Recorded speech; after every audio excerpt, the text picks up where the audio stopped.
What's going on, everybody? I am back to break down this 5-game NBA DFS slate on DraftKings and FanDuel. Excited to get into the breakdown, guys. Give you the top place to get in that green, winning some money tonight. Always the goal on this channel. On both DraftKings and FanDuel, we're going to review both. Go a little bit of a game-by-game over on DraftKings, figure out the kind of feel that we're going for, and then looking at the pricing discrepancies on FanDuel to make sure that either site that you're playing on, you have the best picks tonight. Before we do, few little notes. First, if you do enjoy this content, if you could please take a second to leave a like on this video, subscribe to the channel, hit the notification bell, that would be greatly appreciated. YouTube continues to tell me that about 60% of my audience is not subscribed. I know there are returning viewers because that also tells me there are returning viewers that aren't hitting that like button, that subscribe button. So if you're enjoying this content, guys, it takes 1 second. It's free and it does greatly help me. Would greatly appreciate that.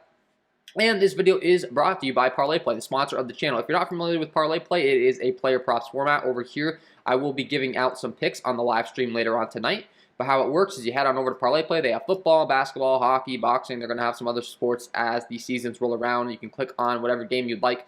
And they have all sorts of different modes. More or less mode. They have hit it mode. You can pick 3 picks, 4 picks, 2 picks. If you pick 2 picks correctly, you'll get a 3x payout. 3 picks, you get a 6x payout. 4 picks, you get a 10x payout. So head on over to Parlay Play, use code KJK003 today. The link is down below in the description. That's the easiest way to use my promo code. And I am also offering a holiday discount on my NBA Discord package over here on Patreon. You actually get access to all the Discord channels, but you can go ahead and check that out. I also do offer an NBA DFS premium package. If you're getting very serious about NBA DFS, really playing every night, I would highly recommend this. $19.99 a month. It's a very friendly price tag compared to the other packages across the industry, and I promise you're going to get your return on investment very quickly. You get premium NBA projections, NBA data sheet, player stats, team stats, play context stats, core plays, injury impact insights, NBA Discord chat access, all of that fun stuff. In the Discord chat, like I said, $8 all of December. That's usually a $10 value, so take advantage of that while you can. And with all that being said, guys, let's go ahead and start breaking down this slate today, doing a little bit of a game-by-game. The first game on the slate is going to be Miami taking on Indiana. Jimmy Butler continues to be listed as out. Bam Adebayo is out. Tyler Hero listed as questionable. That's obviously some very big news here. If he does return, that's going to take a hit to a Max Strus and Gabe Vincent. I'm kind of anticipating that he does return in this one. So those guys would become far less relevant plays. However, him and Kyle Lowry on the Miami side would be the 2 top plays. They're going to take on a lot of usage. Kyle Lowry continues to see his price tag increase, though, is the only problem. He started at 7.8. He went up to 8.3. Now he's at 8.7. Don't get me wrong, he could definitely warrant this price tag, but when you're looking at the overall total in this game, as far as pace and expected fantasy point environment, this game does come in with a 208.5 over-under with a 2.5 point spread in favor of the Indiana Pacers. So not exactly the fastest game in the world. So when a guy's getting priced way up like that, it becomes a little bit scary. However, the fact of the matter is the usage is going to continue to flow through him. So even though it's a slower game, he should be shooting plenty of volume, getting plenty of assists, really having a lot of on-ball usage. So I continue to give you the permission to play him. Just know it's not quite as easy as it was with that price tag climbing. Domantas Sabonis priced up at 10.6. He's a little bit scary to be paying up for with a fully Indiana healthy squad. They still have Malcolm Brogdon in, Karis LeVert in, Miles Turner in. All of this usage is kind of being spread thin, not to even mention Chris Duarte. So paying up for Domantas Sabonis, not really sure that's going to be too much of a priority for me on this slate today. I do think that Karis LeVert and Malcolm Brogdon are both intriguing plays in the upper 7 to low 8K range, both very on-heavy ball usage guys, both priced reasonably enough to where I could look there. But like I said, I think we're going to talk about some other spots on this slate as we continue to go along that are going to be a much better spot. So this first game, not too big of a priority for me, to be honest with you overall. Second game on the slate, we have Detroit taking on the New York Knicks. Derrick Rose is listed as questionable. RJ Barrett is listed as questionable. Derrick Rose listed as a game-time decision, so certainly keep your eyes on that. RJ Barrett has been ruled out for Thursday's game. That is not the latest game, so keep your eyes on him. He's listed as questionable as well. If both those guys are out, I think we should continue to see. We also have Knox and Obi Toppin listed as questionable, though. So all of these guys are obviously a very big piece of news because if they are indeed ruled in, that's going to shake up the rotation. We saw Kemba Walker get the start last time out.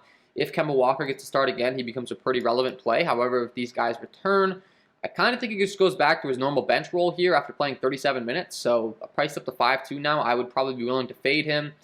It's very clearly that him and the coaching staff are not getting along. So Evan Fournier, also another going to be a great play depending upon the injury news. So we really need to get this injury news, but the more guys that are out, obviously, the more relevant those role players become that had big games last time. Evan Fournier, Kemba Walker can also be taking a very hard look to an Alec Burks although he's priced up to 7.6 now, priced much more appropriately than those other guys. So he'd probably be my least priority of the bunch just because I think that he doesn't have the most upside at his price tag. And when you're looking at this game overall from a fantasy point environment, it is only a 2-7 over-under, lowest total on the slate with a 7.5 point spread in favor of New York. So New York expected to win this game pretty easy as is. If all of these guys get ruled in, I have a feeling it's going to turn into a blowout even quicker. So that's going to kind of determine how I play this game. If all these guys are ruled out and we have some usage opening up, I'll probably have a lot more interest in this game. If they're ruled in, probably not going to be too intrigued. Julius Randle has a pay-up option if the game stays close, sure, but he's not really producing for this price tag. He's 10-3, he's barely putting up 40 DraftKings points a game. Like, in a slow game environment, do I really want to pay up for him on this slate when we have some other guys that we'll get to on the Lakers, etc., with some big bump up in usage? I don't really think so. So, Cade Cunningham at 8.6 if this game's going to stay close. Running it back with him makes a lot of sense. Big usage. Once again, slow-paced game, though. Saddiq Bey, big usage, slow-paced game. So just keep that in mind. Saddiq Bey's been producing, though, finally. Those last 3 games, he's been really playing good. So if you want to go there, I wouldn't hate it. Saban Lee, Diallo, continue to see more minutes. But, once again, a slow-paced game. We're going to have some better-paced game, guys, that we're going to get to very shortly here. So, Portland taking on the New Orleans Pelicans. Next game on the slate. As far as the total in this game, we could be working with a much better game environment here because this game comes in right now with a 219 over-under. Fastest pace game we've talked about so far, a 1-point spread in favor of the New Orleans Pelicans. Damian Lillard is listed as questionable. That is a very big piece of news. Hamstring injury, if he is indeed out. We keep taking a very hard look to some of these Portland guards in and Anfernee Simons. Also, maybe even a Dennis Smith Jr. If he is indeed ruled in. But also you have Ben McLemore. As far as Dennis Smith Jr.'s price tag, he's priced at $6K, but the New Orleans Pelicans are going to offer a tremendous matchup for these guys. The New Orleans Pelicans have been terrible defensively all season long. I'd really have a lot of interest in targeting them, looking at my defensive half-court putbacks tool, looking at how New Orleans ranks overall. They are 26th in the league in points per possession rank, and they are dead last in half-court points per play rank, 30th overall. So I certainly have interest in targeting these Portland guys, especially if there is no Damian Lillard. That's going to open up a bunch of usage, like I said, to an Anfernee Simons. A Larry Nance Jr. as well would become a much more intriguing play down here at 4.6. So I'd be really wanting to load up on these Portland Trailblazers guys if there is indeed no Damian Lillard. Then obviously Norman Powell and Yusuf Nurkic in the mid-6K range become the 2 obvious plays on the Portland side of things. They're going to have the most usage, the most minutes to go around. And like I said, this Portland squad would become a huge priority for me. If Damian Lillard's ruled in, he becomes a very good high upside play if we get a confirmation that he's a full go. Maybe the hamstring isn't a big deal. They just listed him as questionable from the be able to test it out from a precautionary aspect. Once again, Portland taking on New Orleans Pelicans. It's going to be a great matchup. And Portland is terrible defensively as well. They are 28th in the league overall points per possession rank. They are second to dead last in half-court points per play. So, once again, on the New Orleans Pelicans side, going to be a great game environment. Brandon Ingram, Jonas Valanciunas are our 2 highest upside guys in this game on the Pelican side of things. They are priced up, but for good reason. Jonas Valanciunas hasn't had the biggest game in quite some time, though. He's been putting up right around 40 DraftKings points. This probably is the game he goes out there and just drops 60 on us. I just have that feeling, so I certainly have interest in him. And I have some interest in the guys in the mid-range. Josh Hart, I continue to target a bunch on both websites. He plays a bunch of minutes. He's constantly rebounding the ball. He had 15 rebounds last time, 8 assists, 11 points. He only scored 11 real-life points, and he was able to put up 43 DraftKings points. So his peripheral stats and the way he's able to score is amazing. And like I said, if there's no Damian Lillard, I do think that Ben McLemore becomes a pretty intriguing play in your tournament lineups. Minnesota taking on Dallas. Next game on the slate. Luka Doncic listed as out. Kristaps Porzingis listed as questionable. We did get confirmation that there is indeed no Jared Vanderbilt or Patrick Beverley in this one as well. Maxi Kleber ruled out. Woodley Cauley-Stein ruled out. So there's quite a bit of usage to go on in this game. This game, as far as a total, comes in with a total of a 212.5 over/under, 1-point spread in favor of Minnesota. So not the fastest-paced game in the world, but with there being no Anthony Edwards, I'm going to continue to really want to target D'Angelo Russell, Karl Anthony Towns. Had a lot of interest in D'Angelo Russell last time. He really let us down with a terrible first half. He came out and played pretty well in the second half, but the problem was he wasn't there throughout the game, so he still only ended up around like 30 DraftKings points. I'd really like to see him get up to 40 plus at this price tag. I think he can. So I wouldn't hesitate to go back to the well there. And the same rule applies for Karl Anthony Towns, especially if there's no Kristaps Porzingis. It's going to become that much easier of a matchup for him.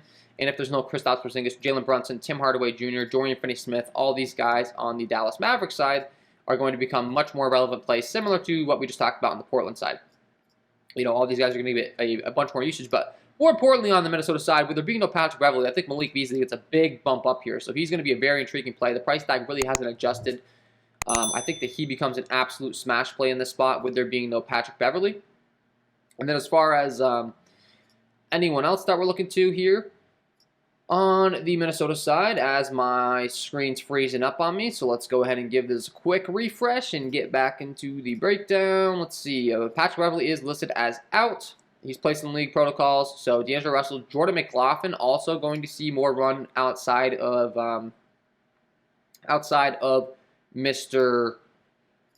Beasley that we just talked about, so he might become an intriguing value play. I'm not too sure I'm getting too excited to be targeting him overall, but I do think that Jalen Noel at 3-3 is a guy that's kind of sticking out to me as well on this Minnesota side. He's a guy that played 19 minutes last time out, putting up 1.03 DK points per minute on the season, over DK point per minute.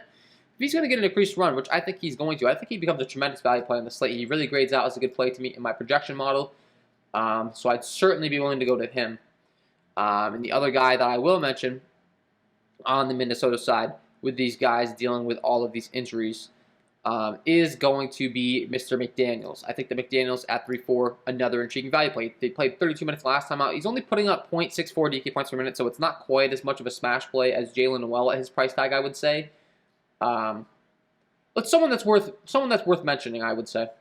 So that's my first breakdown there. And then Phoenix taking on the LA Lakers, last game on the slate. LeBron James listed as questionable. He is more so probable. Expect him to be in. As far as a total in this game right now comes with a 223 over-under to 7.5 point spread in favor of Phoenix.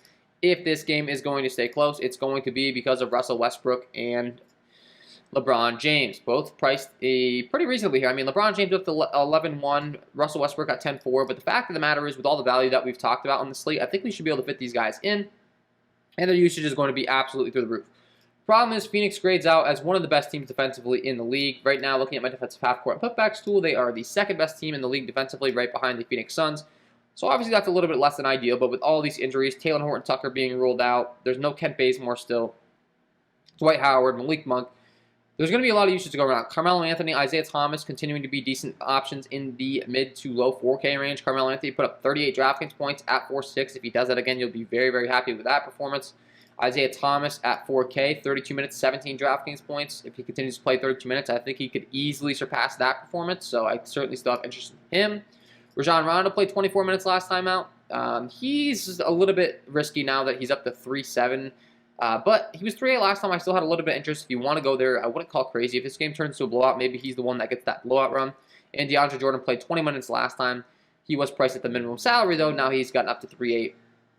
On the other side, with this Phoenix squad, you have Chris Paul, Devin Booker, DeAndre, and they're the big three. They're the most obvious candidates that I would be looking to play on the Phoenix side of things. And they really didn't play a lot of minutes last time, with that game turning into a blowout real quick. So they should be well rested up here. Good to go. And if this game does indeed stay close, I do think that Devin Booker, Chris Paul, DeAndre Ayton all have a maximum amount of upside. So maybe it makes sense to stack it up a little bit if you're running it back with LeBron James, Russell Westbrook, some Carmelo Anthony. One of the faster-paced games on the slate, so I would not hate doing that if you think that you can make that work. It is the fastest-paced game on the slate, I should say, with a 222 over-under. So just keep that in mind. And yeah, guys. That is my overall breakdown. The other guy that came back would be Trevor Ariza, looking at how he played and everything overall. He got around 15 minutes. Maybe he gets a more increase in run, and you could play him, but that's all for me. The FanDuel side, as always, got to go over FanDuel, looking at some pricing discrepancies. We got a pretty good feel for what the slate is like, but we got to figure out if there's anything that stands out really over here. And the first thing that stands out 100% is going to be Alec Burks. Alec Burks continues to be way underpriced over here on FanDuel. We talked about him being priced up in the 7K range on DraftKings. He's only 5.6 on FanDuel, so he's the first guy that I will talk about right away. Jalen Noel as a value play on FanDuel, priced at 4K. I just talked about him being a pretty intriguing play. He's putting up 1.06 FanDuel points per minute on the season as well. As far as the sample size on that one, though, 15 games, 115 minutes, so it's pretty solid sample size as well, I would say. I'm not too worried about that. I think he could surpass that price tag pretty easily over here. I'm not sure if other guys around the industry are going to be talking about him either, so certainly worth monitoring. Karis LeVert at 6.5, once again, way underpriced over here on FanDuel. They continue to underprice him. He becomes someone that should be a priority for you over here on FanDuel. I talked about having interest in him on DraftKings, where he's priced up even more. On FanDuel, he just becomes a very easy guy to be locking in. Same rule can be said for Saddiq Bey at 5.2. Saddiq Bey, I mean, some of these guys, FanDuel's just refusing to adjust the price tags. I don't get it. Saddiq Bey was, I think, like 4.9 last time. He continues to produce at a high rate, 45, 38, 33. and you're still going to price him at 5.2 with no Jeremiah Grant, it makes no sense. So certainly keep taking advantage of that. Yusuf Nurkic at the center position at 6'3", way underpriced at his price tag. So he'd be another guy. Evan Fournier, Anthony Simmons if there's no Damian Lillard. But there's just a certain, pretty much every single guy that I just named off has been a guy that's been underpriced for like 2 weeks over here on FanDuel, and they're just not adjusting their price tags. Nurkic, LeVert, Sadiq Bey, Alec Burks, they all kind of fall in the same category. So it's almost like we're kind of on repeat over here playing the same guys. But the fact of the matter is, until they adjust, we got to kind of take advantage of those pricing discrepancies. So certainly worth playing those guys over there on FanDuel. That's my overall breakdown on the slate today, guys. Before I let you go, I got to give you my lock of the night. Let's get into it.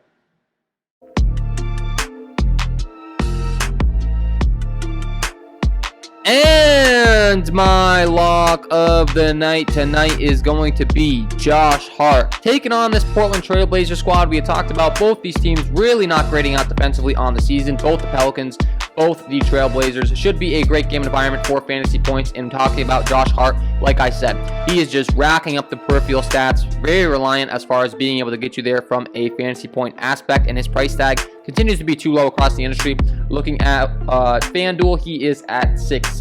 DraftKings, they've got him priced at 5'7", putting up 0.91 DraftKings points per minute on the season, putting up 0.89 FanDuel points per minute on the season. The production's there, expected to play in the mid-30s. Great game environment. Everything lines up for him to be able to surpass this price tag.